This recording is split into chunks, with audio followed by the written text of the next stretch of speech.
তাক লাগিয়ে দিব সবাইকে। সেটাই। ছোট পর্দার জনপ্রিয় অভিনেতা এফএস নাঈম ও অভিনেত্রী আয়েশা খানকে নিয়ে এবার সিনেমা নির্মাণ করতে যাচ্ছেন এ সময়ের গুণী নির্মাতা প্রসূন রহমান। চলচ্চিত্রটির নাম শেকর। এতে প্রথমবারের মতো জুটি বেঁধে অভিনয় করবেন নাঈম আয়েশা। বিষয়টি নিয়ে সিনেমা সংশ্লিষ্টরা নানা কথা বললেও মুখে রীতিমতো কুলু বেটেছেন এর নির্মাতা প্রসূন রহমান। তবে সংবাদ মাধ্যমে প্রসূন এটুকু নিশ্চিত করেছেন, শেকর শিরোনামে নতুন একটি সিনেমার কাজ শুরু করতে চলেছেন তিনি। এ প্রসঙ্গে 2 মে অনুষ্ঠিত হতে যাচ্ছে একটি সংবাদ সম্মেলন। সেখানেই সিনেমাটি নিয়ে বিস্তারিত জানাবেন তিনি। এর আগে কিছুই জানাতে চান না এই নির্মাতা। তবে জানা গেছে মে মাসের দ্বিতীয় সপ্তাহ থেকেই শুরু হচ্ছে সিনেমার শুটিং।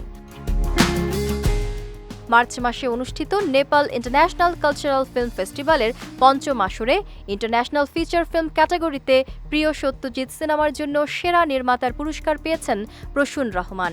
সিনেমাটিতে নাম ভূমিকায় অভিনয় করেছিলেন প্রয়াত অভিনেতা আহমেদ রুবেল। জাগো সিনেমা দিয়ে 2010 সালে বড় পর্দায় অভিষেক ঘটেছিল অভিনেতা এফএস নাঈমের। এরপর 2 বছর আগে রাফিয়াত রশিদ মিথিলার সঙ্গে জুটি বেঁধে জলে জলে তারা নামের একটি সিনেমায় অভিনয় করেন তিনি। বর্তমানে মুক্তির অপেক্ষায় রয়েছে ছবিটি।